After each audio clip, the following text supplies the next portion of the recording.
Okay, it is 11:06 now, so we've had a little bit longer break. I'm going to go ahead and take attendance before we go into our CIP presentation, which is scheduled to go from 11 to 1 p.m. today. As soon as I go ahead and take attendance, Ms. Keys Gamara will continue to manage the rest of the meeting today. So, Dr. Anderson, I don't think she has joined us yet. Ms. Cohen? Here. Very nice. That's my intro music. I like it. Ms. Corbett Sanders? Here, that was my music. I apologize. That's okay. Levity. Ms. Dare Not Kovacs? Here. Mr. Frisch?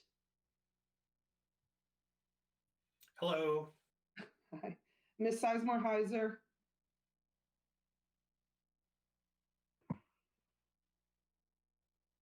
Ms. Sizemore Heiser, are you there? Okay. Ms. Keys Gamara? Sorry, I'm here. I apologize. No worries. I'm here. Thank you. Ms. Marin? Here. Ms. McLaughlin? Here. Welcome. Ms. Omesh? Here. Ms. Tolan? Here. Ms. Pekarsky's here. Dr. Brabrand, I see staff. And we will go ahead and get started. Thank you, everyone. We thank everyone for being here and Mr. Plattenberg for your presentation today. I'd like to spend most of our time just being able to ask questions. We'll have 3-minute go rounds after the presentation. Mr. Plattenberg, do you want to take it from here?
Ms. Keys Gamara, it doesn't look like Mr. Plattenberg is on with us yet. Maybe Ms. Gillis could get us started?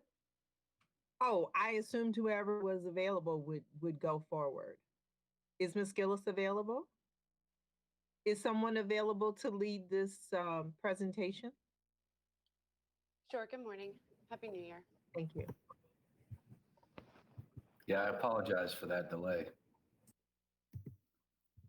Jeff, would you or Jessica like to begin?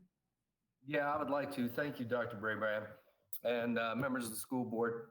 What we wanted to do really, today's work session is a continuation of the conversations that we have regarding the CIP process. You know, when I mentioned that we're in the CIP season, we talk about how we have a number of things that go on as part of that season with the initial discussions. And this really is the work session after the last presentation of the actual capital improvement program at the last school board meeting. The next slide that we just have a few slides to go through, really just a recap of what we provided, and then we'll get to the questions and a lot of the conversation that is the purpose and intent of today's work session.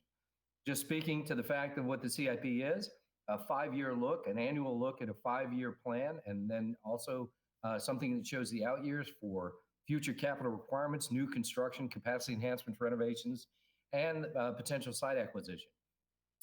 It includes the identified needs, including the scheduled projects for that 5-year time frame.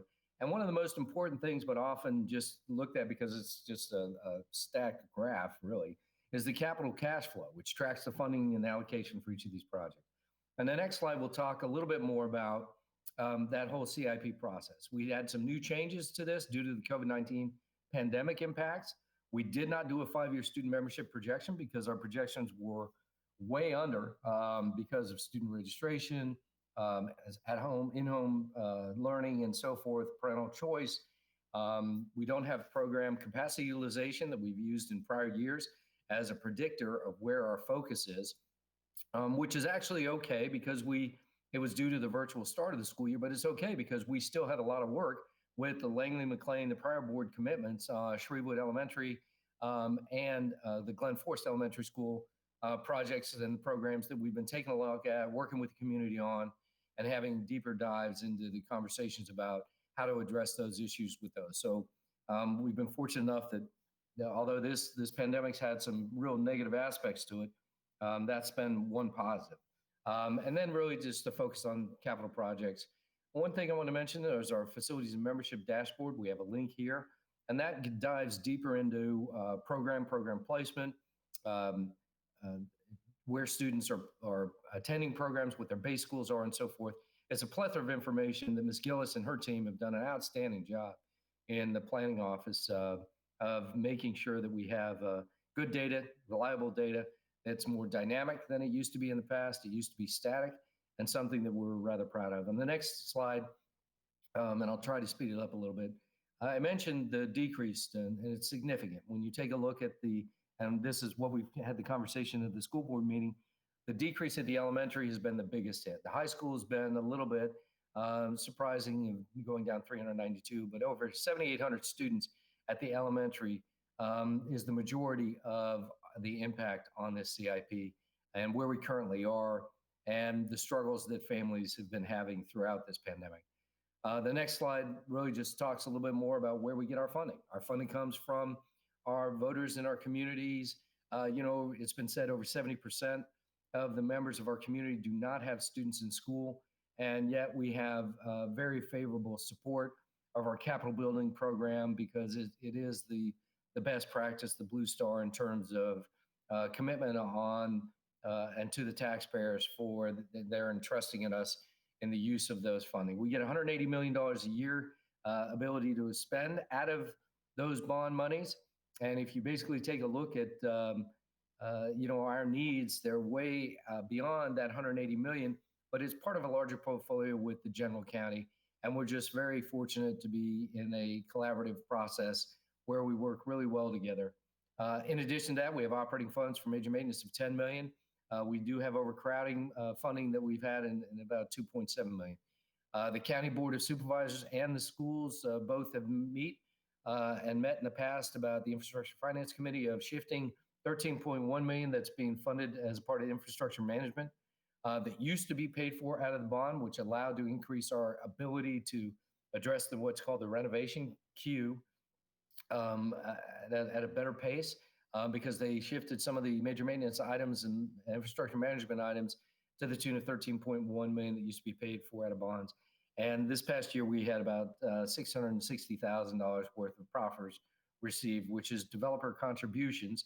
Those are voluntary contributions of impacts they might have on schools for those schools that are affected. In the next slide, we really talk about our environmental stewardship, something we're extremely proud of.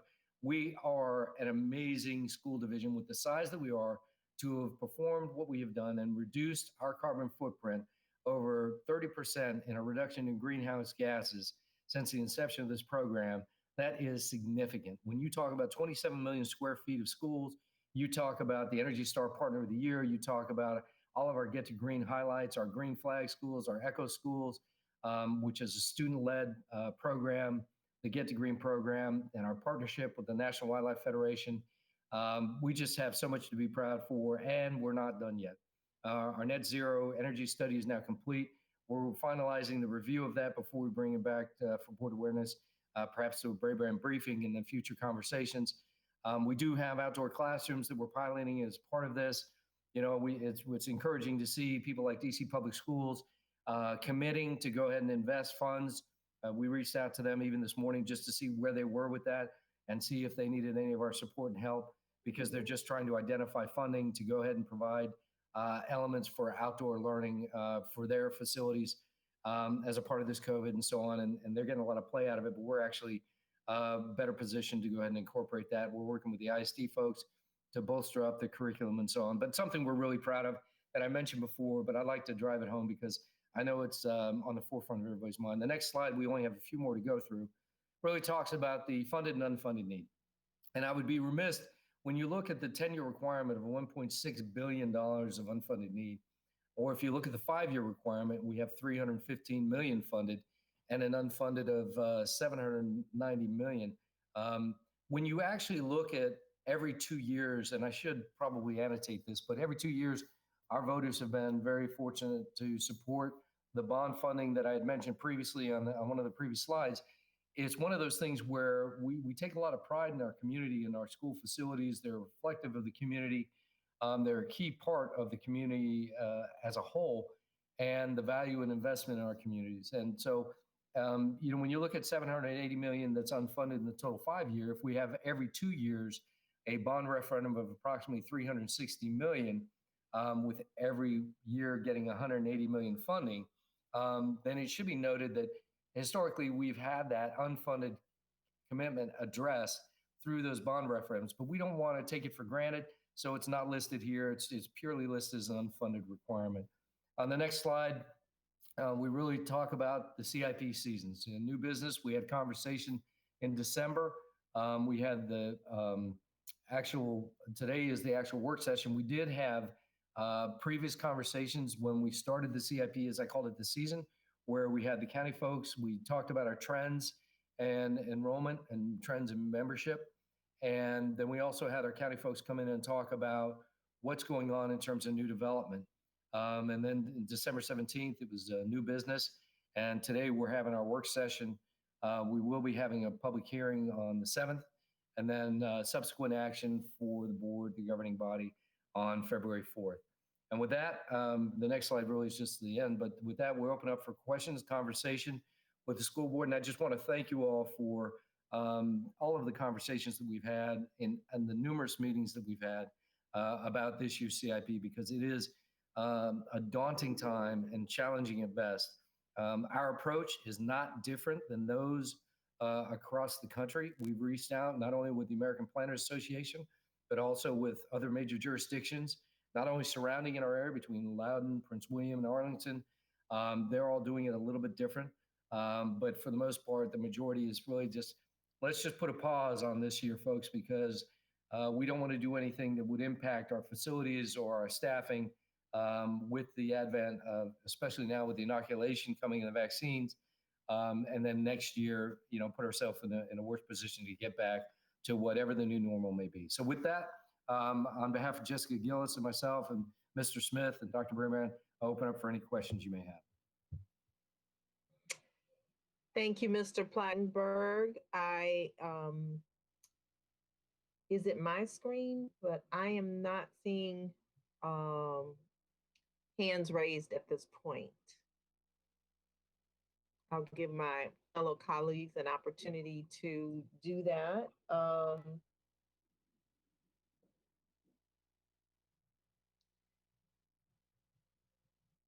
So I would ask, while we're waiting for that, Mr. Plattenberg, I know we had the preparation meeting yesterday. Okay, we have Ms. Corbett Sanders.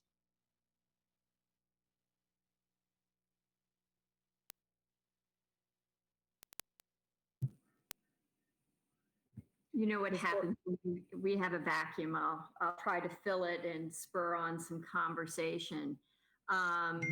What is so evident in this CIP as in previous years is a couple things. One, the amazing improvements in growth that you have had in your department in the approach to the CIP. So Jessica and Jeff, thank you so much for these great improvements.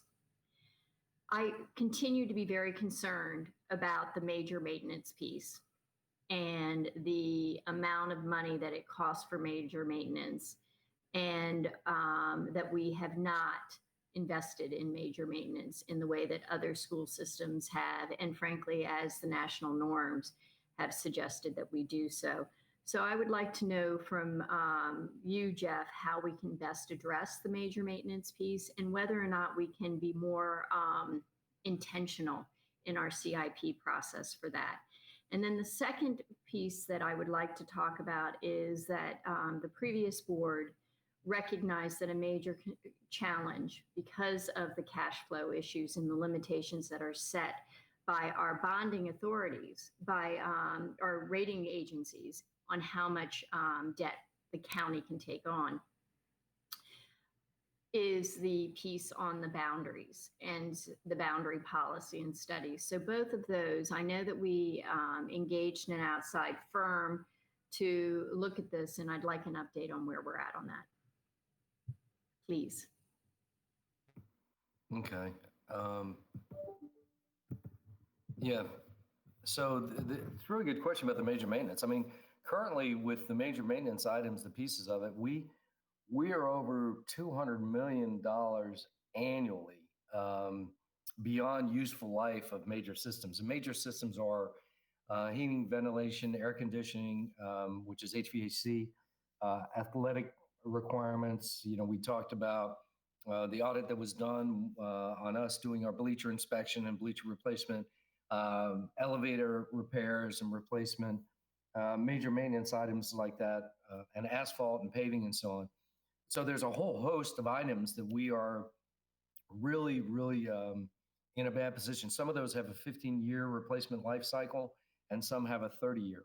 What does that mean? What that means is when we don't fund at an adequate level, we don't operate as efficiently. When I mentioned our greenhouse gas reduction emission, that's with growing each and every year. And that's why I can't say how significant it has been. We had been on a pattern, a trajectory of growing a significant amount each and every year, either through additions, capacity enhancement, and so on. And what that means is you're heating and cooling those spaces, you're operating those spaces. And for us to decrease our carbon footprint while increasing our square foot footprint is nothing short of phenomenal.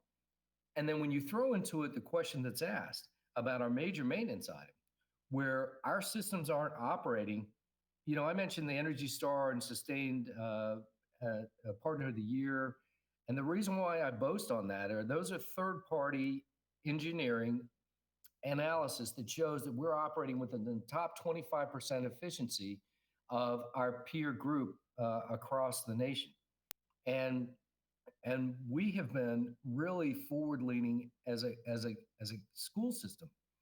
But what is making that so challenging and why I'm so just bullish on it is because it's significant when you look at the fact that our aging systems are breaking down.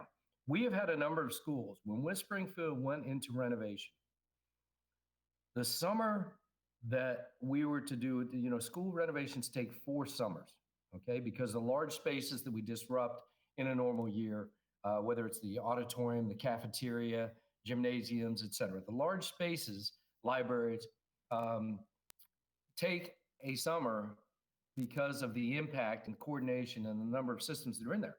But we had a breakdown of the mechanical room that was unrepairable. And thank goodness that our timing of that was to have that portion of that phase of the renovation to be done over the summer. I had to pay for, we, as a school system, had to pay for a flatbed truck with a rented unit to run the school, to finish the school year out with students involved, unbeknownst to them, because of the inefficient, because the thing broke down, because it was past its useful life, because we were doing the renovation, we were going to address it. But that's an example how precarious we get ourselves in a position by not addressing that.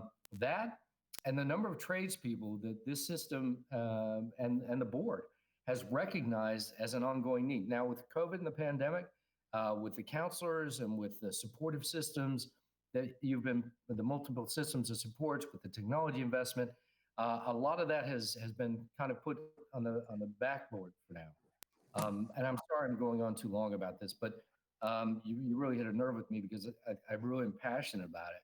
the number of tradespeople and the teaching of the tradespeople, that program that this board has asked us, and we worked with the instructional services folks to start that program back up as basically a pathway for people to, to perform. So anyway, it's tough. Thank you, Jeff. You didn't address the boundaries piece and the status The of boundaries that. piece, I'm sorry. Oh, the boundary policy. I know that we're Yeah. the consultant. Yes, the consultant is poised to go ahead and do the reach out to the communities.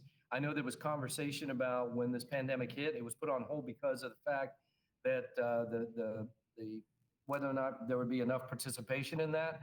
The questionnaires have been done. The board has been prepared on that, and I do believe that we're going to be going forward shortly with it. It will take them 6 to 8 weeks once they do the surveys of the communities and the public input sessions. It will take them 6 to 8 weeks. And Dr. Brabrand has been asking me about that even as early as this morning. Okay, thank you. So for my colleagues, I will be putting forth an amendment to the CIP or a follow-on motion to require as part of next year's CIP a separate section on major maintenance and on staffing needs and trades, because this is something that's been going on for too long. One last question I have regarding the athletic facilities and the major maintenance of them. There is an athletic facility at Walt Whitman that has the tennis courts, and I heard about that this morning. What are we doing to repair the tennis courts, which are currently in hazardous conditions? Well, we do have, and that's a good question that you asked. We do have a partnership with the Park Authority and the county on the use of tennis courts, especially the ones that are not at our high schools. I'll have to follow up and get back to you about that, but it may be one where they're doing the maintenance on them, and we might not have that scheduled yet, but I can follow up with you. I also want to mention in last year's CIP, on page 187, it speaks specifically to the area of major maintenance because it has been a focus, as you mentioned, Ms. Corbett Sanders. But I'll follow up about women. Thank you. So I'll be working with you for an amendment or follow-on motion to address major maintenance in next year's CIP. Thank you. Thank you, Ms. Corbett Sanders. Ms. Derenak Kaufax.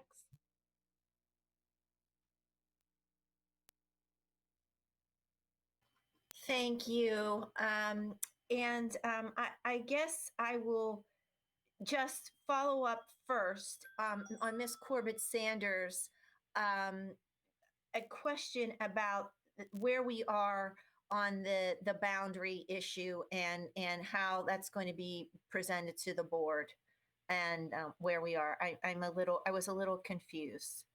It's been a little while since we really talked about it during this pandemic year. Absolutely. What I mentioned was we had initial conversations about that. The boundary consultant had gone ahead and developed the questionnaires that was shared with the chairs at the time. There was editing and modification of the actual questions. So go back, the questionnaires, so for the public at this point. Right, I know. And what I can do is I can provide an update through a Brabrand brief that'll go through it. But really where we are right now is we're poised with the consultants to do the reach out with the communities. But to my point is with everything that went on with COVID, it was put on hold because the initial was really just getting schools started. Then we shift to, yeah, absolutely. So everybody knows where we were. But we're poised to go ahead and out to the community now, but it will take, once the survey results come back, it will take 6 to 8 weeks for the consultants to gather all that information and come back with their report to the board. But I will say, I'll provide an update in a Brabrand brief as to where we are and bring it back to the next chairs that's coming on. Because as I mentioned, Dr. Brabrand had been asking me about that this morning, trying to bird dog where we are on it as well. Right. Yeah, we all know that this is going to be a big topic of discussion. I don't think right now is the right time, but I think it's important that we understand, see what the questionnaire looked like, what questions are being developed. And, even if we put it off until the pandemic is over, which would be fine by me, I think it's important that we understand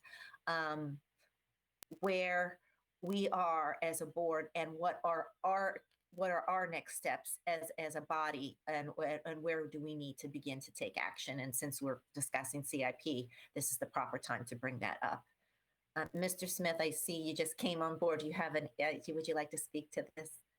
Oh, and I'm sorry, Ms. Derenak Kofax. I was going to go back to Ms. Corbett Sanders' comments about major maintenance. And I know that so I'll let you finish your comments, and can certainly share a little bit more about major maintenance and some opportunities for the board as part of the budget process to reconsider the amount that we're currently spending on major maintenance. Okay, sure, certainly. And then my second part, and Mr. Plattenberg, you know about this, but this is to my colleagues. And I think, when Mr. Frisch brought forward his forum topic today, this has been historically, this part of our meeting has been historically where we have been bringing up issues about changes in the CIP. And so back in 2013, there was an elementary school for current board members who don't know this. I've reached out to some of you prior to the holiday, but I didn't get to everyone. It was funded by the 2013 bond referendum.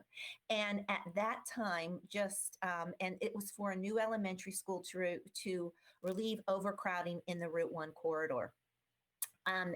Immediately after the bond was approved in 2014, a federal grant was provided to us. I'm hoping I'm remembering this right, Mr. Plattenberg. You can step in and to basically also, which would help with the overcrowding, because on the Fort Belvoir community wanted additional schools at their home base or closer to their home base.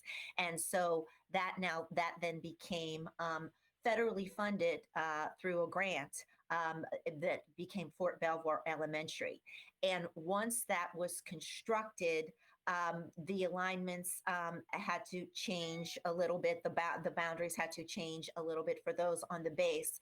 But the planning for the Route 1 school was then kind of put on hold because that was supposed to be it was for capacity relief. Now there continues to be I just, if I may, Ms. Keys-Gamarra, just finish so my colleagues understand what my ask will be. Basically, there is a site where we have, Fairfax owns this site on the Route 1. It's on the lee side of Route 1. The high school boundaries and middle school boundaries would be on the Mount Vernon side of Route 1. And at some point, and what I would like to do is have this included for consideration in the initial planning, to begin initial planning thoughts in this phase of the CIP. So I would be adding that as a motion or amendment. And so if my colleagues have questions about that, please ask. And if anybody, please ask during your responses and questions today, or you can reach out later. Thank you, Ms. Derenak Kofax. Mr. Plattenberg, did you or a member of your staff want to respond? Yes, absolutely. And thank you again. The conversation about that is we used to call that the Pinewood Lake site. And Ms. Derenak Kofax did an excellent job talking about initially we were going to be building a new elementary school on that site. And what happened was we were fortunate enough to get the Fort Belvoir grant, and for all the reasons that were stated. And then we didn't go back and build the school with the Pinewood Lakes. So the idea has been, and Ms. Derenak Kofax has brought this up, and I know she's brought it up with members of colleagues of hers on the board in prior CIPs and prior conversations. It's been going on for some time about the utilization of that facility. And I know there's been conversation with ISD folks about what something could look like in terms of, and I believe really what it comes down to is the visioning. And I think if we go ahead and provide something, we can definitely add something to the CIP that articulates the need to go ahead and perform the visioning for the use of that site location for that region. I know in the past there's been a number of conversations about arts magnet opportunities for students and communities that don't have access or resources in that region, and a number of different things. So I definitely think if we codify it, we could definitely codify it in this year's CIP. Thank you. And I'll take a go back. Okay. Ms. Pekarsky, can you keep a track of that? Sure. And our next speaker is Ms. Tolan. Hi there, and thank you very much for all the work on this. And I do want to thank Mr. Plattenberg and Ms. Gillis for the continued cooperation and work with the Drainsville community as we work on overcrowding issues at McLean High School. Before I delve into that, though, I do want to say to Ms. Corbett-Sanders, I absolutely would be happy to second your amendment on major maintenance. That has been something I've been talking about, and I did have the budget amendment to support the Trades for Tomorrow program that Mr. Plattenberg was talking about, which unfortunately with our spending for COVID went by the wayside, and would love to continue that conversation. Anyway, to specifically talk a little bit about Drainsville and things in the CIP there, and to just make sure that the community and my colleagues are completely aware of where we are. Of course, I was happy to see as you move through the CIP, we looking at addressing the overcrowding at McLean High School. There is discussion in there of the modular that is currently being constructed and finished there in the next couple of weeks. And that modular is replacing, it's a 12 classroom modular replacing 12 trailers at that high school. We are also in the middle of working on our boundary adjustment between McLean High School and Langley High School. Cooper Middle School and Longfield Middle School are also included. As people are aware, with the addition of the middle schools to the process, Cooper is now our limiting factor. So we can move some students to Langley High School, but not enough students to necessarily take care of the overcrowding issues at McLean. So those are our first couple of steps, and there are other adjustments and things that have been made at the high school in addition to try to deal with the overcapacity. Our next step on that is, as I mentioned in our previous forum topic, we do have a group that we've gotten together to really look at data analysis for the Tysons area and the McLean business area, the West Falls Church development. There are three major development areas that fall within the McLean High School boundary. So we need to look at those very closely. We've got representatives from the McLean Citizen Association, Jessica Gillis's office, John Faust's office, our supervisor, and Dahlia Polchik's office from Providence, and Carl Frisch and myself are working with this group to hopefully put together a report by the end of May timeframe on looking at development around that area to see if that if the data supports the addition for for an addition at McLean High School. And it will also clarify for Langley High School. So I will take a go back so I can complete talking about this and ask some additional questions. Ms. Tolan, you were interrupted by the bell while you were speaking about Langley High School. Could you just state that clearly, and then we'll put you down? And I'll talk. Thank you. I'll talk a little bit more in detail about that as well. There are some questions around capacity numbers at Langley High School as well. And I can fill people in on that during my go back. Okay, thank you. Thank you. Ms. Omesh? Thanks. And thank you to staff, as always, for your diligence on these in this work. I do have a couple questions, actually building on the point Ms. Tolan just mentioned about boundaries. I know last year, there was a follow-on to make sure that we delineated what steps were taken prior to a boundary adjustment, just for the sake of transparency and clarity to the community. I appreciate seeing some of the school profiles that have been added, pages 42 to 68. And I'm curious, if I saw the historical capacity utilization pieces, but I'm wondering, if it might be, or if something precluded us from including the delineation of what steps have been taken at those various schools. You're talking, I'm sorry, I'm trying to get clarification, Mr. Mesh. Are you speaking about the percent capacity utilization? So on page 42, where there's a list of those factors, last time we looked at this, and given how it affects the community, we talked about outlining for those schools that have an impending boundary change, what steps have been taken otherwise, just to be very clear, about the efforts, which I know y'all are doing, but may not always be obvious. Right. And I do believe that the information, it does exist for what we've already done with existing. Keep in mind that this year, as I mentioned, everything was pretty much put on hold, except for what the board had previously approved. The ones I had mentioned about McLean Langley and Glen Forest Elementary School in Shreveport.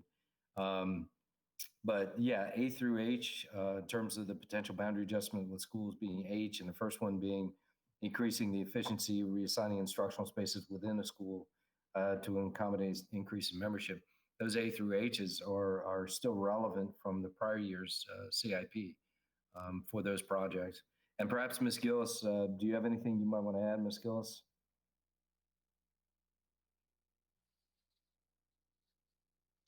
No, just that I think that this is probably more of an oversight on our part to put the specifics in as requested. And we can do that. We can add that to the table 7 projects that are identified, or the priority recommended boundary studies that have been identified on page 42. And we can put more information similar to the way that we had those project pages. Yeah, and one of the things we did do is we just tried to minimize this year's CIP, but certainly, as Ms. Gillis said, we can definitely add that in. And that, again, perfect reason, and this is the kind of feedback we get during these work sessions as to what should be in and what the board would like to see. So thank you for that. No, and thank you for being a good sport about it. I mean, I think just in anticipating the conversations that are going to emerge on all these fronts, it'd be good to just have that delineated for everyone to be on the same page. Because we saw how that, impacted last year. The second piece is, I know when we talked about the student enrollment side of things, it's obviously a huge mismatch between what we projected and where we are because of COVID. During our work session on that, we discussed, potentially following up, having Orsi look at those numbers, trying to really get a grasp on why it's happening so that we can properly predict. Do we have any updates, or have you, looked at any new information about why that might be?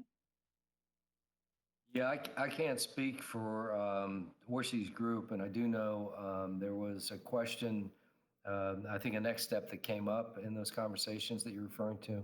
And I know it was when we talked about the trends, the desire for more analysis, to your point.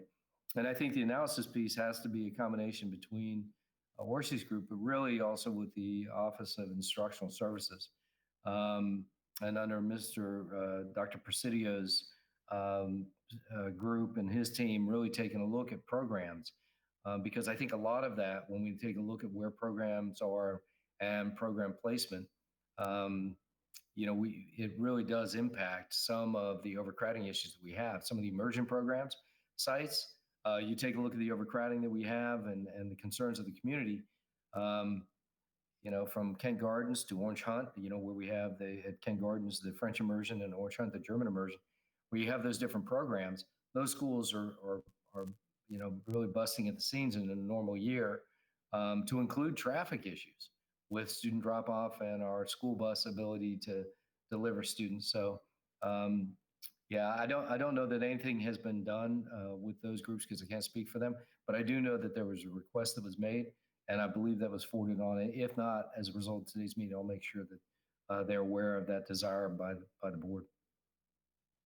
Yeah, I just want to outline the importance because, when we're looking at it, we still see whether it's population, whether it's the property expectations is going up, right? There's a steady trend is what we would normally have expected, I guess the 189,000 or so. But then there's that 10,000 deficit as a result of COVID. So better understanding why that deficit exists will allow us to then predict for the future years in identifying, where we need to address future capacity issues, right? If it's going to be something that persists for whatever cause we identify, then that affects our planning. So anyway, I just think I'm going to convey a little more urgency on that since we talked about it last time and its importance in informing what decisions we make moving forward capacity wise. The other question I had for you was regarding the education specifications that may have changed or been modified this year. If you could just outline what's new on that front in terms of what we can expect based on board conversation over the past year. Yeah, there's been a number of things that we've been working on. In fact, that the board had requested. And I will mention, first of all, before I get into that, the analysis of the programs that you mentioned. I apologize that I was missing the major point, which is the dearth, the reason why we have such a deficit in number of students that are in school. And I do know that that's challenging at best to identify personal choice from students that have been withdrawn and students that didn't register in our kindergarten. Because I do know that the lack of registration, the presumption, right, which is assumative, that we presumed was due to COVID, and then also some of the withdrawals because of the challenges we had heard anecdotally. There was no scientific research for it. But I'll follow up with Orsi about that one as well. But the ed specs, yeah, there was a request for not only for us to incorporate some additional spaces, but we currently have done that to address a number of the concerns. We had heard initially on, we've always provided gender neutral facilities and spaces, and also spaces for reflection within our schools. But it had been more organic. And the concern, the conversation was really that there was a desire to have that space codified and identified.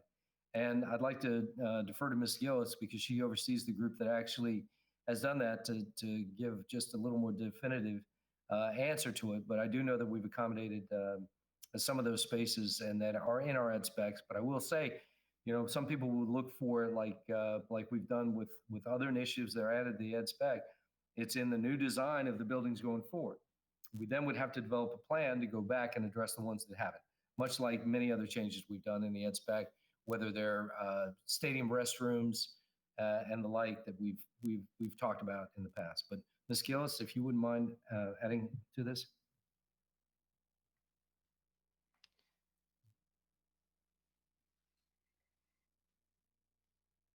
We can't hear you, Ms. Gillis. How about now? Okay, Okay, sorry. yeah. So I'm sorry, you're asking for all the ed specs, the changes, the modifications that have been done over the past year? Okay, and yeah, to reiterate what Mr. Plattenberg said, these would be going into our new design. So what we do is we look at what the bond projects are for construction. So these ed specs that we're changing, the majority of those would be on the construction for the 21 bond, not on the projects that are the 2019 bond. But we've done like the flooring in the team rooms, signage on staff bathrooms, gender neutral facilities, outdoor classrooms. We've done some like design tech room modifications for ISD. We've worked with them, planetariums, and the work that we do with the modifications and the renovations of planetariums. And then prayer rooms and how we go forward with identifying spaces that can be used as prayer rooms. And then also for that one, we've also worked with principals on locating appropriate space that can be used in the interim for schools that we know that not everybody's going to be on that 21 bond. And that's with everything, right? As Mr. Plattenberg said, as like our safety vestibules, we don't have a process right now to fund all of the modifications that we would like to see to our buildings. But as we design them going forward, we're including those. Marker boards and the heights and some little very specific things, but some of the bigger, broader issues that have been brought up have been addressed. Thank you, Ms. Gillis. No, I appreciate that. And I guess the one additional piece would be the increased privacy, right, in some of those locker rooms and facilities. So what would the plan look like? That's my question to you, so we can make sure we follow up retrospectively. That's all. Thank you. Thank you, Ms. Omesh. Ms. I just wanted to make sure Mr. It doesn't look like he wants to respond. Okay, Ms. McLaughlin.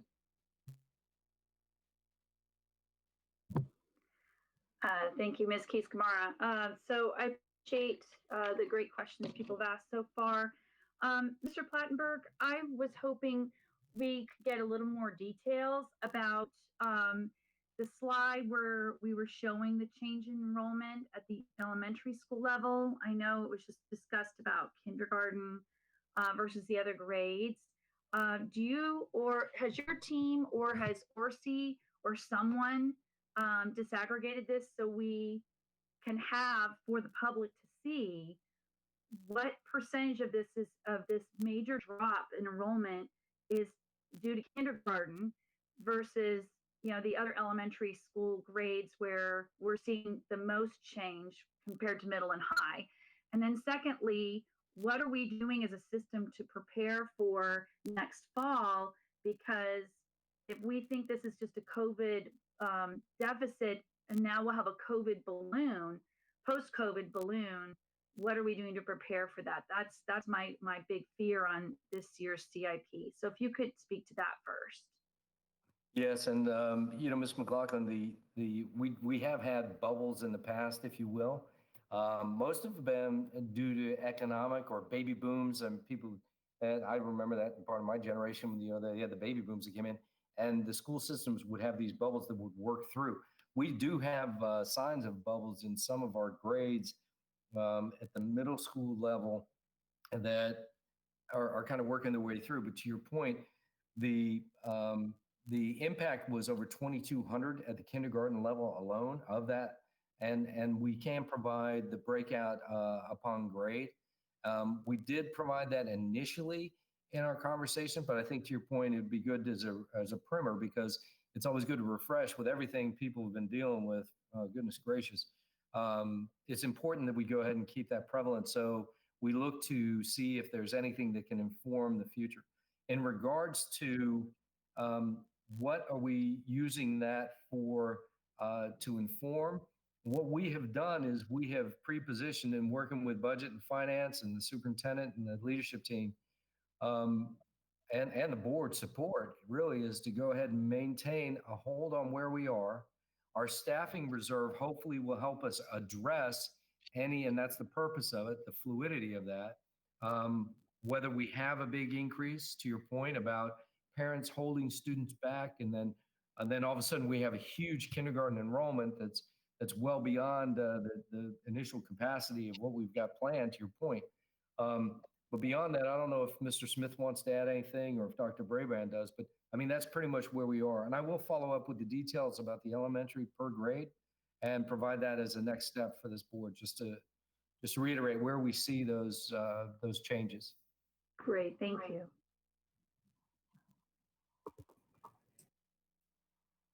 I didn't know if you were inviting Dr. Brabrand or Marty Smith to say something here.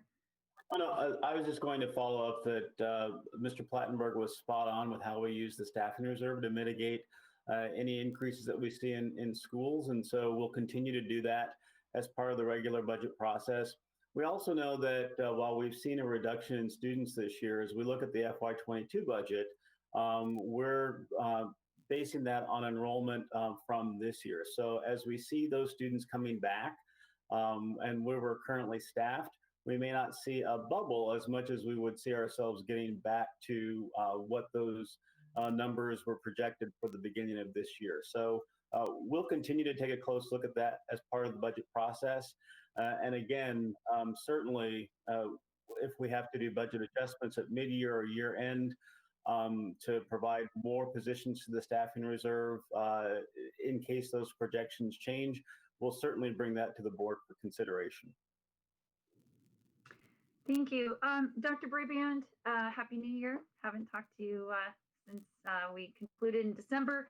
I am very concerned about what we might be facing in the fall. And so I guess I would just like to ask if you and your team share my concerns and hopefully the board's concerns that we're going to really need some deeper analysis from Orsi to figure out what kind of bubble we might be facing in September. I don't want to find us a tsunami of kindergartners showing up and we weren't prepared for that possibility. Yeah, sure. So a couple of things. Thank you. Happy New Year, Ms. McLaughlin and school board. It's January 5th and we're all back together, and I hope everybody had a good winter break. This has been a very informative discussion, the forum earlier and now the CIP. Couple of quick things. We can get you the breakdown. A lot of the enrollment loss was around kindergarten at elementary. So a couple of things. One, our return to school that we're going to share with you later today, pre-K and kindergartners coming back this month. So we've really got to assess not only the kindergartners we've currently got in enrollment, but how many more families will pull their kids back into the school. They're really getting the opportunity, if the board continues to support our return to school in person plan, our families could have their kids in for a full second semester of kindergarten and pre-K. So we got to watch those numbers for this year's enrollment. That's going to help us really better predict what it's going to look like in September. But you're right, if we don't get a big pull now, we do have to look at a bigger pull in September, because you'd have your typical kids that you're projected for coming back normally for kindergarten, plus a group that basically sat it out for a year. Now, again, one of the other wild cards, and like you said, we need to do the deeper analysis. Did they sit it out for a year? Because some kids, some families can hold kids a little bit longer before going to kindergarten, or did they go and have an alternative education experience, a private school experience? And so they'll move up. They won't be a bubble at kindergarten. They'll actually move to first grade. So we do have more teasing to do out, Ms. McLaughlin. Some of it will happen this month when we bring or whenever we bring kindergartners back. But again, our planned schedule is to bring them back this month. And then the other is starting to look at those that did not come back. How many of them chose to have a private school kindergarten experience versus they just held their kid for a year? And we'll know better that when we start registration. And our registrations process will start here in the early spring. So this is a conversation that we're starting today, but we're going to need to bring the board several updates between now and the summer, and we will do that. Great, thank you much. So another question I have for the CIP, just real quick on slide 8, Ms. Plattenberg, I would like to see the percentage numbers added to that slide. Right now it just says the raw numbers, and I think for the public and telling the story, the funded versus unfunded amounts, it would be good to put the percentages there so people can really appreciate what we're dealing with. The other thing is on the calendar that was shown, new business for CIP this year was December 17th, public hearing. Well, today's work session, January 5th. 2 days later, we have the public hearing and then action on February 4th. I would say to our chair and vice chair and the board as a whole, we've been talking about this for probably all of my 9 years on the board. How do we not have the CIP and the budget all stacked on top of each other? They're both very important deliberations for the board and the public. And really, I'm seeing these back on top of each other. I do not think it's a good idea to have a public hearing 3 days after people get back from the winter break. I think a public hearing should have been put closer to the action items. So could someone maybe just speak to that, and then I'll need to go back. But how did we find ourselves with, you know, a work session and public hearing happening so close right after the break? Maybe not so much the work session, but the public hearing I think is too premature. Can we speak to why that's happening so soon after the break? Yeah, I think a lot of this, Ms. McLaughlin and Mr. Smith may want to add, we try to work very carefully with the county, and they have deadlines for when they need their information over. And, you know, it does make me wonder now, working with you all for a couple of years, whether we need to start earlier so you feel you all have more time. But the county's deadlines typically are right here as we turn into the new year. And so we are kind of pushed to get it over to them.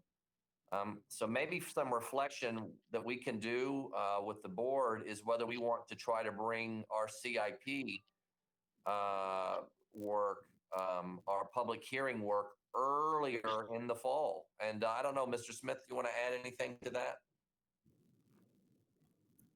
Well, it certainly is relying upon the same staff who do our projections to also bring forward the CIP. And so we know that in the fall, Ms. Gillis' staff is heavily involved in many things that support the work in the system. And so bringing it earlier could be a possibility, but we would also have to look at the workload in that particular office. But again, we can certainly have conversations about the timing.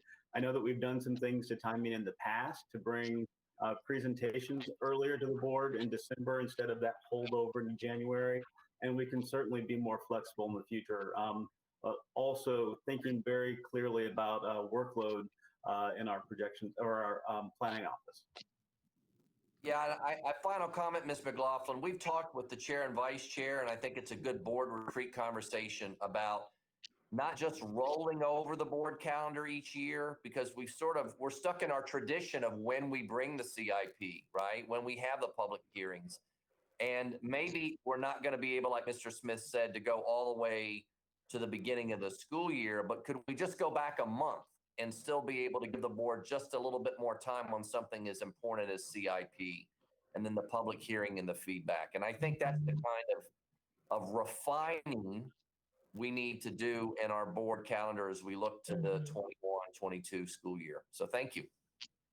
Thank you, Dr. Brabrand. Ms. McLaughlin, would you like to go back? I do, but I was hoping Dr. Anderson or someone would just explain why we're having the public hearing.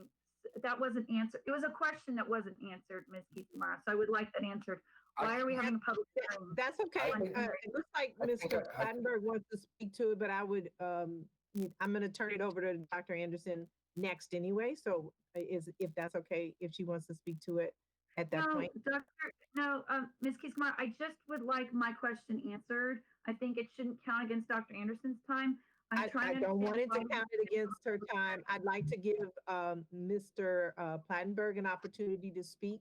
And there was a natural break there anyway, Ms. McLaughlin. So that was kind of where I was. Thank you. I totally understand. I do know the CIP calendar challenge. I just want to know about the public hearing. That's all I need to understand. I understand. Mr. Plattenberg?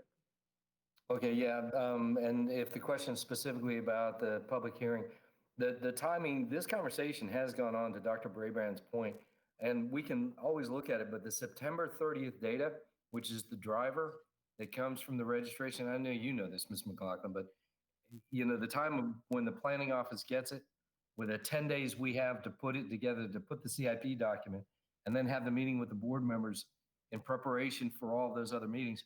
But the question is the timing on the work session. When can we have the public hearing?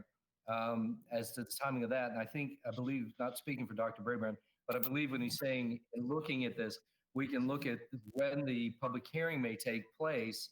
The logical sequential thinking from staff is that public hearing, as a result of the informing, is when the next public hearing would take place. With all of the information that's shared and the questions good questions that have been asked today, with those being answered prior to the public hearing. But certainly, to Dr. Brabrand's point and to the calendar and to looking at that, perhaps scheduling the public hearing at an iterative time to get community feedback on something, it becomes how much information does the community really have? And the difficulty is that's when the September 30th and all of that data is collected and shared and so forth. And that's when the budget preparation for the, that whole budget cycle. It's been one of the conundrums that in any school division I've worked in, and I've worked in a number of them, the planning aspect and the budget aspect are getting inextricably linked because they're staffing drivers from planning that goes into budget. So yeah, it's a challenging situation, but I think the question about when to have the public hearing is something that maybe somebody else can address, because I like the fact that we can look at perhaps having that at a different time if it informs the community process. Thank you, Mr. Feinberg. Dr. Anderson, did you want to speak to that? just turning on my microphone. Thank you. I actually did want to speak to that. So thank you, Ms. Keys Gamara. And thank you for not having this count against my time because I know my hand was up next. Ms. McLaughlin, you're definitely right. One of the things that we attempted to do, Ms. Pekarsky and I, when we started to build this calendar is exactly what you talked about, decoupling the budget from the CIP work. Because as we got last year, as we saw last year for the first time, these two heavy items just collided all at the same time. So going into this year, I had this conversation with Ms. Marin, I had this conversation with Dr. Brabrand and Mr. Smith, but we were limited in some of the timelines based on what the county needed. And so we were a little bit tethered and we weren't allowed to be as flexible as we wanted to be on that scheduling. In addition to what was happening in the first half of this year, our calendar was fairly inundated with return to school and other matters. So not only we didn't have the space to do that from the county side in terms of their timeline, we really didn't have as much space as we would have liked as well on our calendar to really decouple these two things. Because as to Mr. Smith's point, it's the same folks who are doing the work. And so they needed to finish with one part of the assignment before they can get to this one. I am happy to bring this up tomorrow. Tomorrow in chairs for us to see if there's a better opportunity for the public hearing besides this Thursday, if that makes sense, we can have that conversation.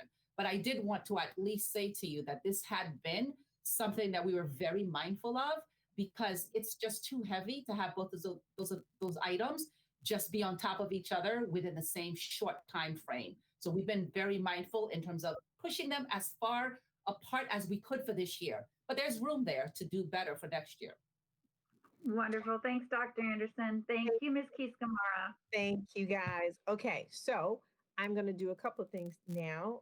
Ms. Carsey's going to take over this meeting. And Dr. Anderson, this is your official time. Okay, thank you. Thank you to everybody for this work and Happy New Year as we're back into the business of the board. I apologize for not being present for the forum, but I'm happy to begin into the CIP work. One of the things that I want to say that I'm glad to have had over the past few months is discussions with Ms. Gillis and Mr. Plattenberg regarding Glen Forest and some opportunities there to address and engage our parents, which will be happening in the next several weeks. But as we're discussing kind of One Fairfax, one of the things that continues to stand out to me is how things are done somewhat differently in Mason. And I want to refer to our three middle schools, Glasgow, Poe, and Holmes, which are the only three middle schools in all of the division that have sixth grade students. And we saw the issues and the challenges that brought to us during this pandemic as we're planning for return to school. We always had the outlier of, okay, what are we going to do with the Mason sixth graders because they're not part of the elementary community as it is around the rest of the division. So I have several parts of this question, but I'm going to start here because I do feel like this falls under a CIP discussion. And if it doesn't, I would love to be redirected as to where to have this discussion. How did it come to be that the three schools, the three middle schools in Mason District have this model and it's nowhere else? Who can kind of help me build some understanding there?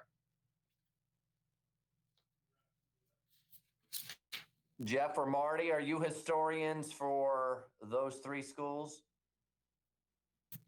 And when did it start and under what auspices? Well, I'm not necessarily a historian on that. I've been in the system for 27 years now, and it's been that way since I was a teacher many years ago. But Mr. Plattenberg may be able to weigh in on that just a bit. Just because I am the oldest and look the oldest in the group here. No, the reality of the situation, I mean, very good questions, of course. Most of them evolved about capacity and where there was capacity and would programs align or fit with that capacity. But we can give you more exacting information because I'm sure we can find when that actually took place for each of those individual schools. But generally, one of the drivers back in the day was related to, well, you know, and I know there was conversations about the potential for the preparation of students for, you know, everybody talks about students that may be trying to get into TJ and so forth, and some alignment with that as well. But I believe that was part of the old conversation. But we'll provide the specifics associated with that. But I know capacity always came into the room, especially when it came to Glasgow. Yeah, if I can add, Chairman Anderson, I have a book by the former director, someone actually who worked at a school where I was principal. Her father was in charge of the middle school program in the 1960s. Enrollment exploded, and they had to decide how they were going to create the middle school model, and capacity drove everything. It exploded whether to have, you know, whether it was going to be 7th and 8th, 7th, 8th, and 9th, 6th, 7th, and 8th. And they really ended up coming up with a hodgepodge in the 60s and early 70s, right? You've got your secondary schools like Braddock and Robinson built in the early 70s. And then you've got a host of middle schools that were built in the 60s. So we'll go back and give you more of the history on that. But this is really almost 2 generations ago now when the setup for middle school was done. It was done in the 60s. It was a huge debate about how it was done. And I don't believe, and I think this is the question you're bringing, just like Abrar was mentioning earlier, was there an equity lens when this thing was developed? And the answer is not the equity lens that we have today in 2020. So I think that's the fresh perspective that you and this board is bringing. And that's what you're asking us to do. Has the system been set up? It was set up for a group of reasons 50 years ago. And do those reasons still serve kids the best way now? And I think we need to go back and answer that question with an equity lens. Definitely. I do think we need to take that point of view and seeing how it is serving our students here. But also, if this is an approach that is used to counter capacity, then it should be an approach that is used division-wide. I don't see it on the list of A through H. Should it live there? And if we say that this is not the thing to do, then we need to address what's happening in Mason. I would like to, and maybe this is a follow-on motion, an amendment, I'm not sure. I will work with you, Jeff, in terms of, one, having some community engagement, some more broad community engagement around this matter. And I'm speaking about the Mason community because I hear from the parents in terms of being very worried about their 11-year-olds. And I'm speaking for myself too, as a parent whose 11-year-old is at the middle school, because that's what happened to me this year. But our parents here in Mason are concerned about that. And so many of them are shocked to hear it's only happening here in Fairfax County. Nowhere else does this happen. So if this is an approach, and albeit this has happened, you know, many generations ago, if this is an approach, let's normalize the approach for the entire division. If it is not an approach that is equitable or meets the challenges that we have currently, we need to start making our way out of that model. And so that we could view the students in Mason District the same way that we view the 6th graders in Mason District, the same way that we view the other 6th graders around the district. So I would like to have a next step on this information. I'd like to have some of the information in terms of how we came to be. I'll just finish up this sentence and then I will need to go back, Ms. Pekarsky. So I would like to have this as a next step. I'm not sure if we have a document or I might just emailing this back to you, Jeff, but then I'll pick up the rest of my points at my go back. Thank you, Ms. Pekarsky. Okay, thank you. Mr. Frisch?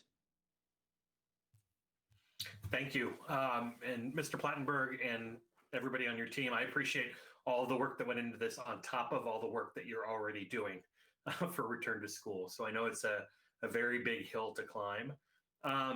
And I'll just say, you know, next year, you're going to have a lot of school board members chomping at the bit to more deeply engage on the issues that we normally get into on the CIP. So perhaps there's a way to augment the way we dive into the CIP next year so that we are doing a little earlier, because I think there's going to be tremendous interest, not just from the board, but obviously from the community Some of the things on my radar, I also have concerns about the potential bubble for our kindergartners. I'll be bringing an amendment, as we discussed in the forum this morning, to amend the CIP to bring it in line with the board's consensus on using the Fairfax Oakton bond funds for the new elementary school at Dunloring Administration Center. Another item that's on my agenda of things to address, Superintendent Pajardo from the city school board, from the city schools, Fairfax City Schools, was with us this morning. And I want to reiterate my commitment to work with our counterparts on the city school board, in our facilities department, and obviously on this board to come up with a solution for the capacity needs at Providence Elementary School. So I look forward to continuing those conversations. And as Ms. Tolan noted, we're working with our counterparts on the Board of Supervisors and in the community to do analysis on growth data for the Tysons area and its impact on capacity at schools in the area, including McLean High School. I also have concerns about capacity at Oakton High School, which is coming along very nicely. So congratulations on that. And Pine Spring Elementary School as well, which is adjacent to Shrevewood Elementary School and also bursting at the seams. So I'll leave it at that, but I will reiterate that I think, you know, in a year's time, you're going to have a board full of people that are really looking to dive in on a lot of the things that we wouldn't do under normal circumstances. So perhaps we can have a different or an augmented version of initial engagement around the CIP for next year. That's it. Thank you. Thank you, Mr. Frisch. Ms. Cohen? Hi, thanks. I have a really crummy connection, so if I go in and out, please let me know. You know, Mr. Plattenberg, I feel like this is, you know, beating a dead horse at this point. But, you know, I will just say that Springfield District has 2 of the 5 most crowded elementary, most crowded elementary schools. I've got 2 of the 4 most crowded middle schools, and I've got 4 of the top 7 most crowded high schools. So I know you and I spend a considerable amount of time having those conversations. And I think I can join, you know, with my colleague, Ms. Pekarsky, because we share several of these schools, in saying that we really want to be part of a solution, especially for these high schools that we share, Chantilly and Centerville, in figuring out some sort of Western high school. And you and your staff have been kind enough to meet with both of us several times to have these conversations. And I know that they will continue, and I hope that the county is going to be a part of some of this when we look countywide at where do we have some opportunities to do, as I mentioned in the forum, just what Mr. Frisch is supporting and pushing us towards, which is redefining some of our spaces, reusing, rethinking, you know, trying to get outside of the box, potentially using more even opportunities like we had with Bailey's to reimagine what a school looks like. But in the meantime, you know, I really appreciate the opportunities that you've given me to literally go school by school in the Springfield district and talk about what has been tried, where are we, what have we gone through. And, you know, I would say to my colleagues that I hope that that's where we are going to be next year when we look at the CIP, that when we talk about what are projects that need to be forthcoming, that they're going to be driven by our staff and figuring out, here are all the things that have been done to try to reduce capacity here, including program changes. And here are our recommended moves. And I hope that we're going to use them as the resources that they are to have that drive it, not just potentially, you know, things that have happened in the past where I think that schools have been put forward that don't make the most sense, that we haven't tried everything. And I will say that those schools that haven't had a loud board member in the past, I think have suffered, even though staff has identified that some of them need severe, you know, help. And Orange Hunt, Mr. Plattenberg brought that up. Orange Hunt's projected to be at 122% capacity in the 24-25 year. So we have got to come up with solutions of how we get to the right spot. And I'm hoping we can all be a part of that. Thanks. Thank you, Ms. Cohen. Ms. Sizemore-Heiser? Thank you. I appreciate that. And I'm glad to follow up with Ms. Cohen because one, I know Ms. Jeremiah Kofek had mentioned a while ago about some property in the Lee District and having conversations. And I just wanted to put out a conversation about it because I was one who didn't have a chance to talk to her. I don't know if I missed a call, but I would love to talk to you more about that or hear from Mr. Plattenberg. But I do think, and I've talked to staff about this and some of my colleagues as well, I do think that I'm hoping next year, I'm glad to follow with Ms. Cohen.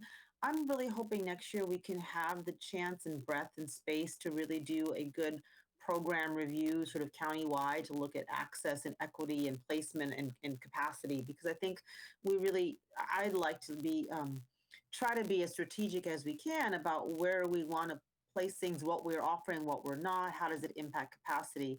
So I just want to put that out there and really rely on our staff to help us figure out, are we utilizing our space? Are we providing programming as equitable as possible with good opportunity? And are we providing the right programming for a 21st century school system? So I think that's an important part of our CIP process. I did want to ask a couple questions following up on what Ms. McLaughlin was asking regarding kindergarten. And I appreciate Dr. Brand saying that we're going to follow up. But what I would love to see really is when we're looking at kindergarten, what were we projected for kindergarten for this year? And how does that projection relate to the actual enrollment? And then from enrollment to who actually showed up, right? So I know we talked about kindergarten. We don't even know who didn't enroll, for example. But I think that breakdown for kindergarten would be very helpful as we're going forward. I did also have another question. I didn't know if we were looking at the impact of the change in the TJ admissions process on capacity concerns for some of our schools that have traditionally had middle schools with higher numbers going to TJ. So is that part of this analysis here, just as a question? In terms we're looking at capacity concerns for some of our schools?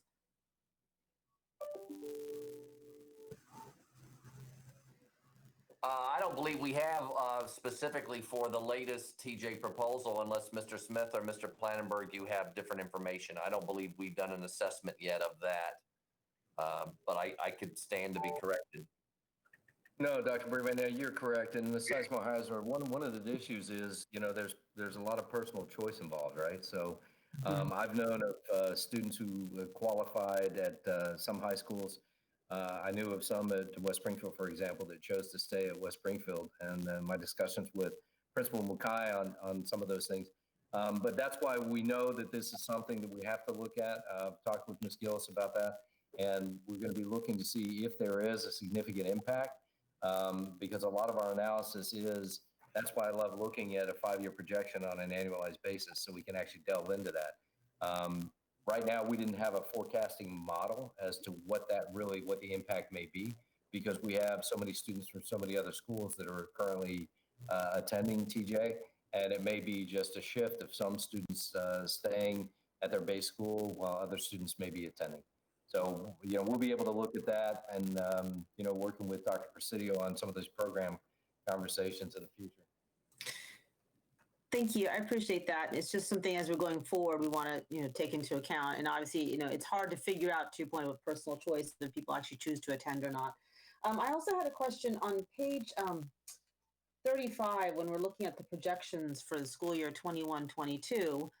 There is some projections for the next year, for that year, that are significantly higher than this year. Obviously, this year was an odd year with COVID, but how much does COVID impact, or has it impacted what our projections are? So for example, I'm looking at let's just look at elementary, school year 2019-2020, we have at 97, almost 90, 97.9 almost thousand students.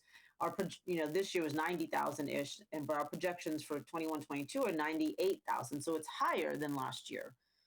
So I'm wondering, whether it's COVID changes in housing patterns or COVID changes in students who have chosen to go, private school and may or may not come back. Are we looking at any of those impacts on those projections for school year 21-22? Yeah, the question is really, but those are the 2019 projections, and the reality is that was the initial forecasting, right? And this year, we just have to put a pause on it, as I said before. That's why we're taking a look at this and saying, okay, we see all those reductions in all the categories that I briefly mentioned at the beginning, just as a recap from the school board meeting.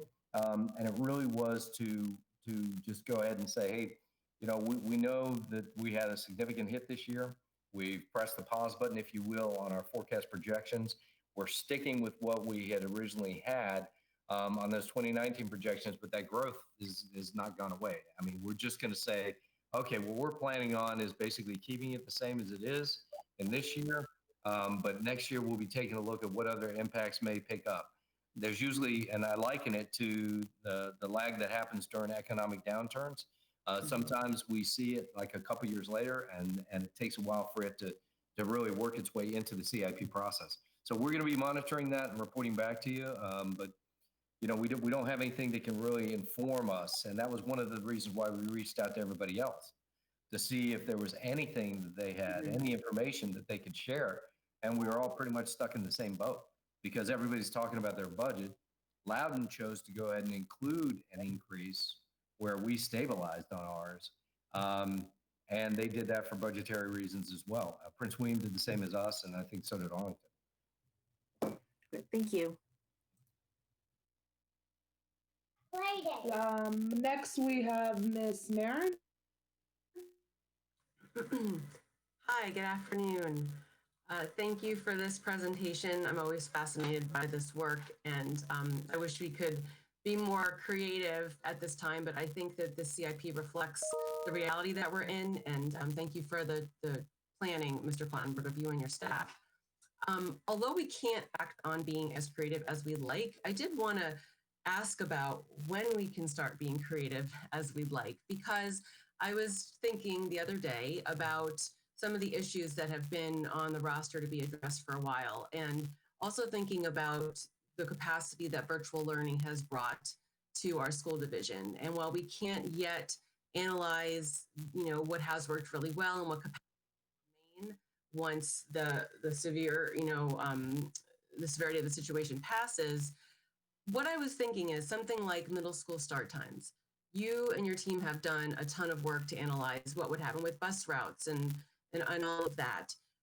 When can we start thinking about how to really address some of these longstanding challenges with the virtual learning capabilities we've stood up? So for instance, can there be a specific project team or a task force of staff that's going to look at this and say, okay, well, we know with middle school start times, the bus routes are, an issue, right? And we don't have enough bus drivers and enough bus at the same time. Well, could students start virtually in the morning and then go on their way on the bus, free up that space, use these tools that we now have?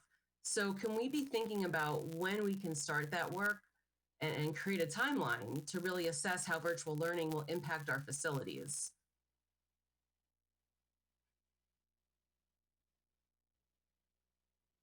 Absolutely, Miss Marin. That's something we can look at. I mean, honestly, been full tilt with return to school in terms of the facilities folks working on getting all of the PPE in, the safety teams that we're going to be talking about with you this afternoon.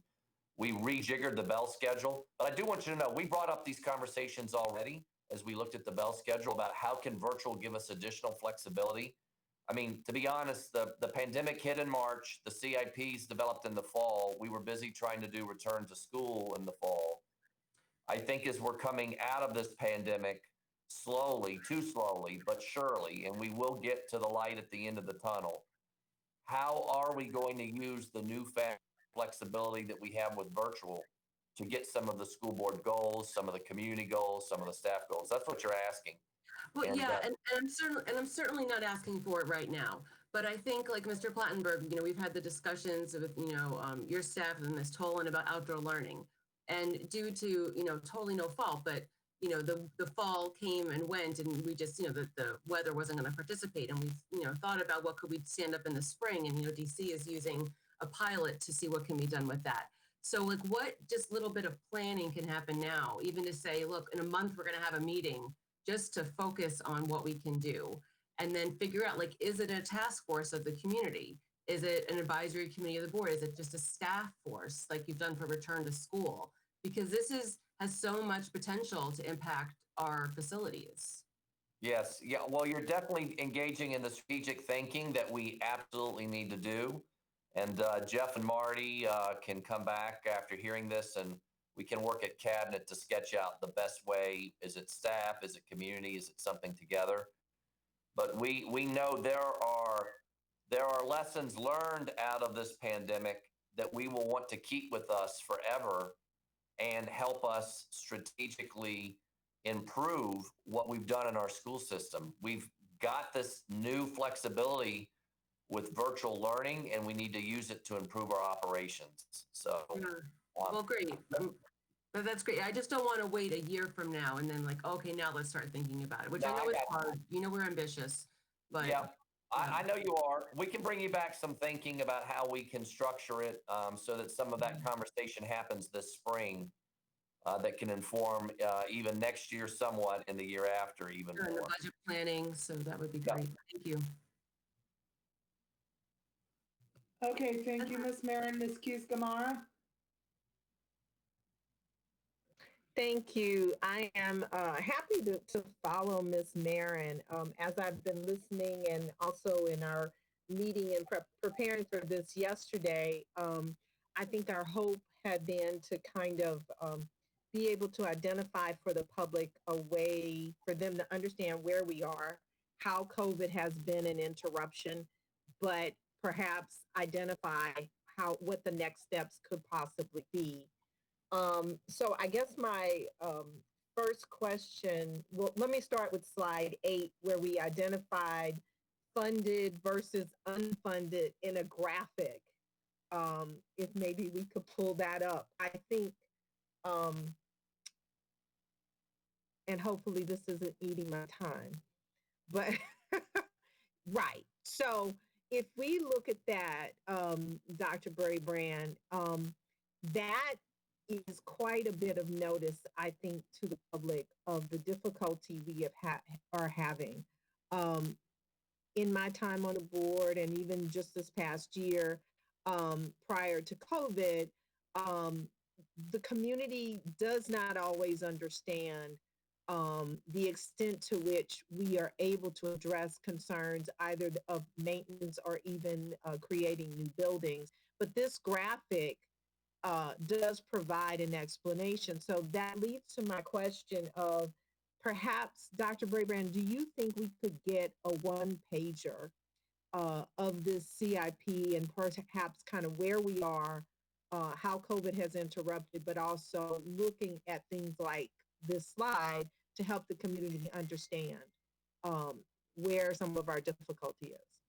Yes, we can work with Marty and Jeff and the team to come up with a one-pager to summarize where we are with the CIP.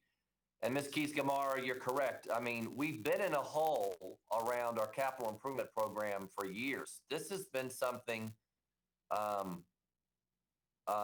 This has been an equity issue for a long time, and I know the school board has shared it in our joint meetings with the Board of Supervisors. Now, to their credit, as you know, when I arrived after my first year as superintendent, we did work with Bryan Hill collaboratively, and we got an additional $25 million in CIP bonding of funds. We got over that $155 million cap each year, so that was tremendous. And I also know that Marty Smith has been working with Joe Monduro to talk about, and we've talked with the county, why do we have to have separate CIPs for the county and for the school? Why can't we come together and really prioritize what are the top needs for all of Fairfax County residents and see where our facilities are in that process? So we can do a one-pager. We have more to do. The $25 million was a step in the right direction with the county, no doubt about it. And COVID hit. That's the reality. I think we would have been able to make greater progress. We haven't, and we need to be thinking about how we can revisit getting this blue to be bigger moving forward.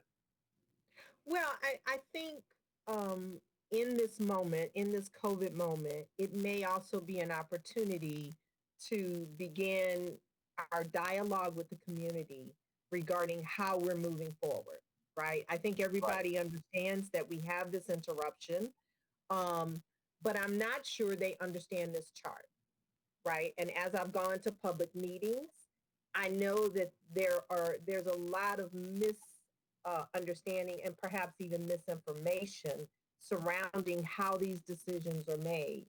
So as a next step, I would like to identify or help us to work on identifying that process of educating the public to understand how we're making decisions better. I think a part of that is also even what's the aftermath of COVID? Are we going to be, there's some indication that we could be in the midst of a baby boom. How does that impact going forward? Right. And so if there's a way that we can identify that, I've also taken a list of some of the things that we've talked about today. It would be great if that one pager could include those things to serve as notice to the public of how we're going forward. Everything is ringing. Thanks. Okay. We look forward to that next step. And I understand it's really about a better communication strategy to the community around our CIP, where we are, where we need to go, the challenges, and what our strategy is to overcome them. Yes, that was my first question. I didn't get further than that, but thank you. Thank you, Karen.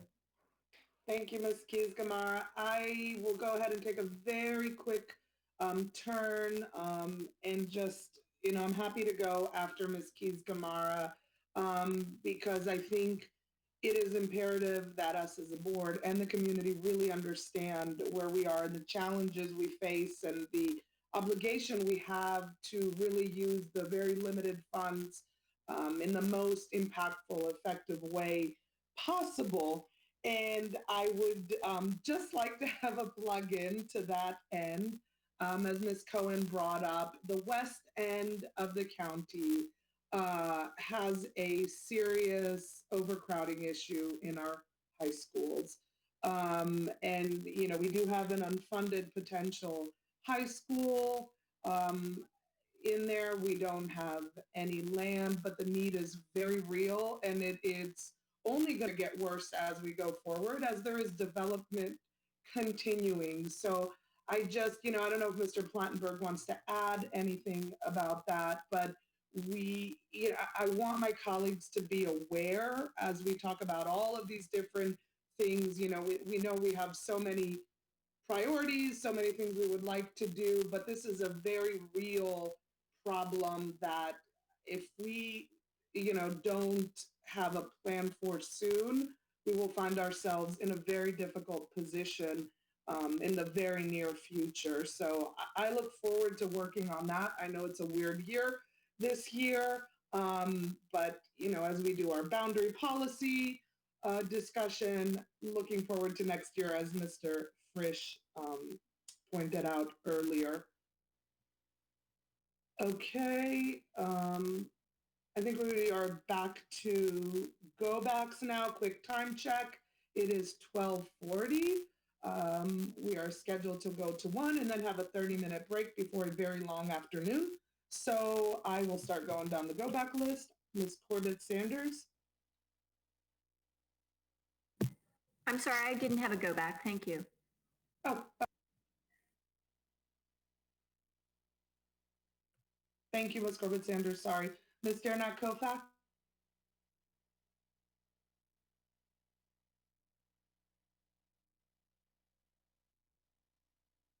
Ms. Dernak Koufax, you had asked for a go back. Okay. Ms. Tolan.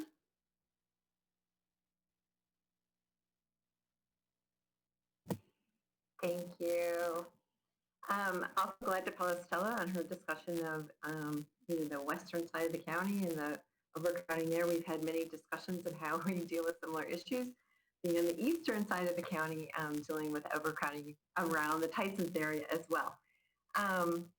Anyway, just to follow up on where I was after my last discussion, talking about Langley High School a little bit. I know in the community, there's been some analysis that shows that perhaps our Langley High School projections are lower than they should be.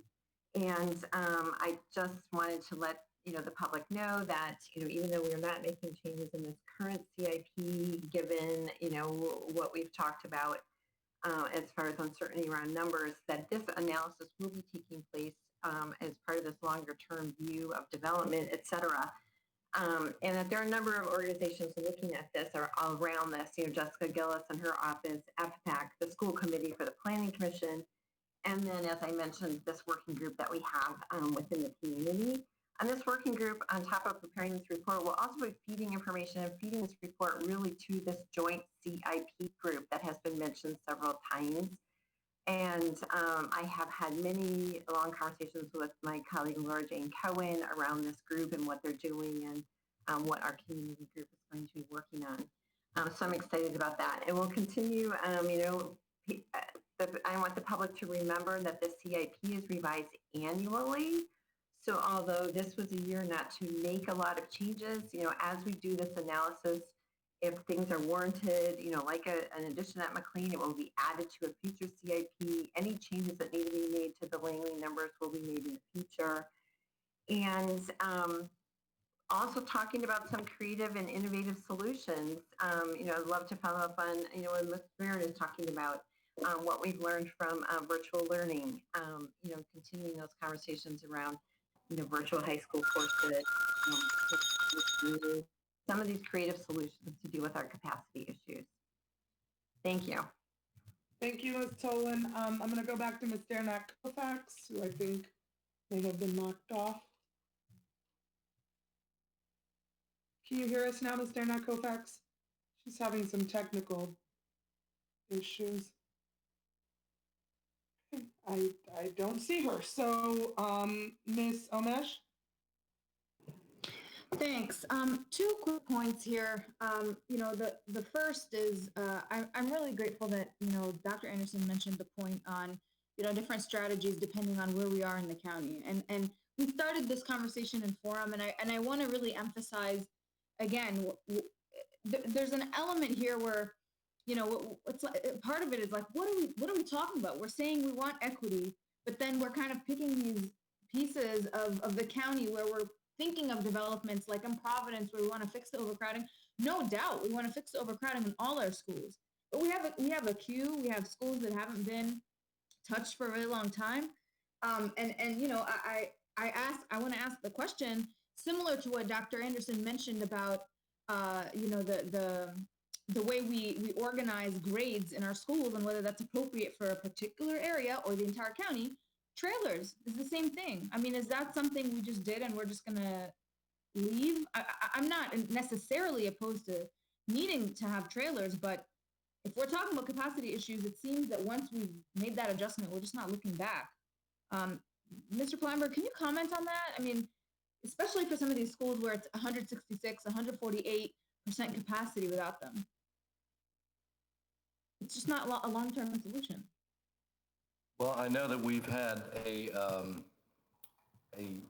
previous discussion about, and as part of our prior CIPs where we addressed the trailer and the removal of trailers, former school board at-large member had made sure that that was included. And that's why in our reporting of our CIP, we do include capacity with and without in terms of modulars because they're capital items. And we've done a great reduction. We've got over 200 trailers that we've reduced as part of our process. We continue to recognize that the desire is to have students within all brick and mortar facilities. But with any portfolio of any progressive school division, having both capital improvements such as modulars and trailers for what are to be termed short-term, and I know in Fairfax County, they've been short-term for over 30 years. So that's not short-term, is an adequate approach. But we've been working real hard and diligently to reduce the number of trailers. But again, if you take a look at all of the capital needs, that's part and parcel because when we do a renovation, we address the overcrowding issues. And it was brought up earlier about program placement that feeds into some of the schools that were mentioned here during this work session that originally when they were placed there didn't create the overcrowding conditions that currently exist. So it's a comprehensive look, but trailers are always a desire, not only from staff, but obviously from the school board, to be eliminated as a part of the capital program. No, I mean, I appreciate that. And even more specifically, right? It's disparate to me. If we're saying, oh, in this community, we're going to build an entire new school. We're going to repurpose a building and make it a new school. But in this place where you have more kids in trailers than you do in the school building, they're just going to sit because the way that we look at it in the CIP, the number there for capacity isn't as severe as it may be on the ground. So I just point that out really, and I appreciate, and Mr. Planberg, I know you've been thinking about this, in advocacy to my colleagues too. When we have the future conversations, today we approved Shreveport, and again, I commend Mr. Fish for his effort on that. It's every person's job to advocate for their district, obviously. But when we look at it holistically, the county, I say again, I mean, equity is not just a word. Finally, just a question, Mr. Planberg, can you clarify on the boundary piece? We're not looking at a boundary countywide thing. We're just talking about the policy, right? And so I don't see that getting us anywhere. I don't want us to excuse ourselves as a board. Well, I would say that form follows function, and the whole idea of the boundary policy was to begin that aspect of looking at what we're going to be moving forward. No, it's not. It doesn't immediately. Nothing happens overnight. First of all, in a division this size, it just doesn't. And with the desire for the equity conversation, the inclusiveness conversation, the transparency and the articulation with all communities, it does take time. And so that policy will allow for the governing body to look at what they want as a policy to address the issues that are articulated really clear by each of the members here today. And a path forward will be a resultant effect of that for staff to go ahead and execute. Yeah. Thank you. Thank you. Ms. McLaughlin, you're up next.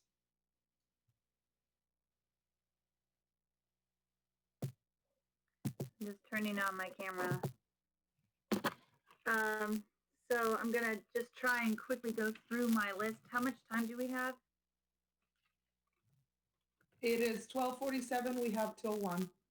No, I meant what our go back Oh, a time minute is. and a half. Minute and a half go back. Okay, in these 9 seconds, here we go. First, I want to echo what Ms. Omesh asked for, which is deeper ORC analysis on our student enrollment changes. I would also ask that we absolutely have in the CIP the ed spec changes that are going for future renovations. I appreciated what Ms. Gillis said, but as a longtime board member, I don't recall seeing this. I think it's important for the board and the public to know what are ed spec changes happening, listing them out, and we can talk more about that. I also have concerns about the western part of the county, the high school overcrowding, and then we talk about land over in Lee District where I'm not hearing there's overcrowding for proposed elementary schools. So just from a mission critical standpoint, I think we're gonna have to talk about where do we put our sorely needed funds to address the unfunded needs that we talked about earlier. Dr. Brabrand, to your point, absolutely, we've been talking about this for years with the Planning Commission. We need a one Fairfax mindset on our CIP needs for this county. Per square footage, Fairfax County Schools has significantly more square footage of building space for renovation needs compared to the counties. And yet the way I understand the bonds are done, it's a kind of a 50-50 split. We do it 1 year, they do it 1 year. So unfortunately, I'm running out of time. So I guess my colleagues will get to hear me between now and our February 4th vote, and certainly at the board table. Thanks. Thank you, Ms. McLaughlin. Dr. Anderson? I'm just turning on my things here. I wasn't sure if there was a question that needed to be answered for Ms. McLaughlin. Okay, so I'm going to jump. Anderson. Oh, Dr. Anderson, you're correct. My question was about the ed specs. If Mr. Plattenberg or Ms. Gillis can talk about how we would add that into the CIP, so people understand what changes are happening with the future bond money for 2021 and going forward. Yeah, that's fine. We can go ahead and add a piece that speaks to that.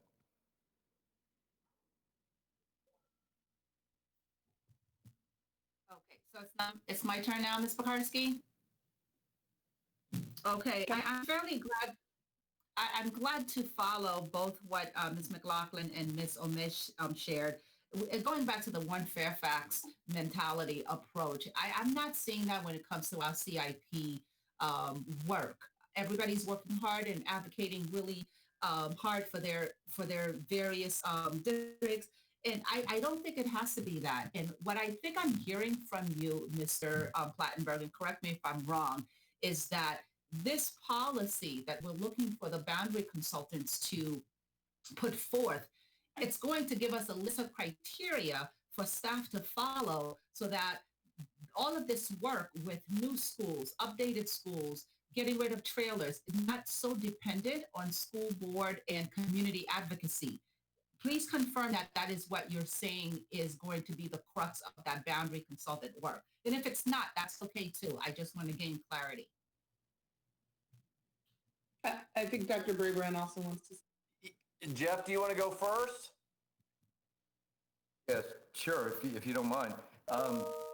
We'll see what the result of this process is. This is a school board policy that was directed to get, and we totally support it from staff perspective, getting a consultant to go ahead and develop the questions through the process that are to go out to the community to inform what comes back that should be inclusive in that policy. Do I believe that it will lead to a broader approach that will more inform our processes? Yes. Did we have a policy that allowed for inequitable opportunities? It appeared so, and it was something that wasn't aligned with certainly what Dr. Brabrand has mentioned already, and I think he might be wanting to speak to that a little bit more. But yeah, I'm optimistic. But again, I've been through enough processes, including boundary processes, that the informing the public community and the gathering of that whole process usually informs the final outcome. And so I'm optimistic. I think it'll do all these things, but I have to wait and see. Dr. Brabrand? Yeah, so Chairman Anderson, this is an excellent question. To be candid, I think we have to say that the CIP process, the boundary process, has been influenced by politics. It's been influenced by advocacy over the decades, not just a few years ago. This has been with us from really generations. And now this board is asking us to lead with equity. And the prior board asked us to lead with equity, and we started to review the boundary policy. We stopped doing expedited boundary changes that did not involve the whole board's review. I stopped doing them. I took a lot of grief for it, but it was the right thing to do so that the transparency that you saw today from Carl Frisch becomes how we do business. We bring our boundary ideas and solutions or our CIP solutions to the front, and people understand them. And I think the whole board wants better community engagement. Ms. McLaughlin talked about it. Others did today. So I do think the current boundary policy is an A to Z policy. Staff proposed that there should be less factors to be looked at. And then the board decided, let's have a consultant come in to review that recommendation, much like we did with the advanced academics. Let's have an outside consultant be sure we know the key factors. And then when we know them, that can help inform future boundary discussions. So I do think once this boundary policy is done, it's going to let us to more of the creative problem solving that board members have talked about, like Ms. Marin, but doing it under some parameters that this board agrees to. And to bring back a former board member, Mr. Moon, just a couple of years ago said, even a board, 2 or 3 boards before, they looked at trying to narrow the boundary policy to be more specific to just a few factors, and there just wasn't consensus years ago to do that. The board did get consensus to do this outside consultant, and I am very hopeful that just like advanced academics programming, and Tammy, Darren at Kovacs brought that follow-on motion, a host of things, and you'll see in the budget later this week some of the work around that we can take with the boundary process and the CIP process, a process driven more by equity and more by community engagement from all of our community, not just those who already are activated. And it's going to make for a better Fairfax County Public Schools. And it's going to make us ask questions. Does 6th, 7th, and 8th grade for middle school make sense? Does a secondary school make sense? We've got 4 of them, or 3 of them now. We had 4, we have 3. And those are the questions that this board is asking, and they're the right questions to ask, and we're going to work to give you our best thinking on the answers and the way forward. Sure. Thank you for all of that information. And I know I'm short on time, so I'm not going to have the opportunity to get to the questions that I had outlined, but I do want to spend the rest of my time to push for this, that whether we're looking at CIP or boundary, it is really essential that I think our work focuses on an objective set of criteria that can be applied across the division and not have the work that is done or changes that is done in various communities be due to just school board and or community activism. That is not one Fairfax, because we do know that some communities are more activated than others, and that puts certain communities at a disadvantage. Thank you. Thank you, Dr. Anderson. Oh, go ahead. I would just say, Chairman Anderson, if we're honest with ourselves, and I believe we are, that has been a part of the story in Fairfax County Public Schools. And now it's not about assigning blame, or it is part of the past. It doesn't have to be part of the future or our present. And I see the board, this board, and the prior board getting a consultant, asking for more transparency, and bringing more consensus about how to move forward to make sure everyone's engaged in this. And I think that's a positive development for this board and for Fairfax County Public Schools. I'm looking forward in all of us moving together in that vein so that it doesn't fall back to practices of the past. Thank you. Ms. Dernak-Kofax? Can you hear me? I'm having real connectivity problems. Yeah, we can hear you. All right. Yeah, I can put my video on either device. I was kicked out for a while, so I'm not exactly sure where everybody, but I do want to follow a little bit on the fact what Dr. Brabrand was talking about. Yes, the previous board talked about the need to make sure there is equity in all that we do. We talked about the need because of One Fairfax to not have the boundary study. So the administrative boundary study, Dr. Brabrand, I asked you to be part of making that not happen any longer, because it is just, it caused a lot of consternation in one of my schools and continues to wreak havoc over there. But I did want to briefly speak in my minute and a half. Number one, I think we're going to have to evaluate the trailer situation. I don't know if anybody brought that up while I was kicked out. We have not talked about that because it has not been an issue this year. We have not been in the buildings, but that has been a continual issue.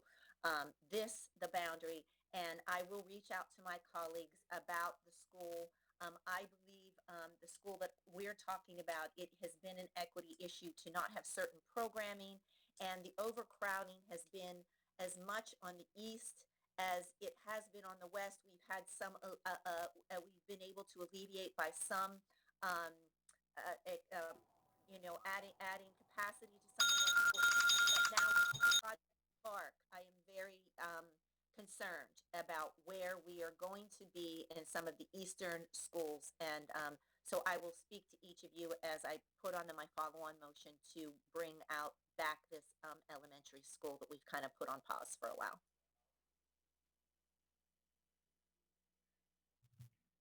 Okay, thank you, Ms. Kofax. Ms. Keys-Gamarra? Yes, quickly.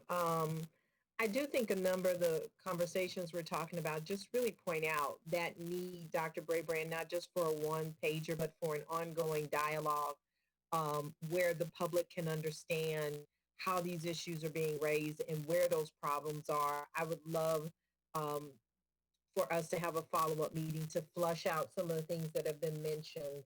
I heard Ms. Bakarski mention the overcrowding in her area, and I know that will be some of these things will be a follow-on motion or something of that of that nature.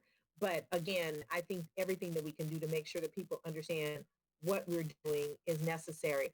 I also think that part of that conversation needs to be the impact of this overcapacity and also undercapacity, where schools may not be able to be served to the extent in an equitable fashion because we haven't dealt with certain things. That needs to be a part of the conversation. And then my colleague wants me to ask, there was a question there mentioned earlier about for the boundary study. And Dr. Braybrand, do you think that it is possible that it would be great? I think it's necessary for the board to be able to have input into that questionnaire to make sure that we have a critical information moving forward, rather than arguing about what the questionnaire didn't address after we get the results. I can check into that. I haven't reviewed the questionnaire myself. I can check into that and get back to you guys about that and check in with it. I have not looked at that. Mr. Smith, did you want to make any comments, or we can follow up afterwards? No, we can certainly follow up afterward and working more closely with the consultant, provide some updates to the school board. Does that mean we get to have some input? That's different.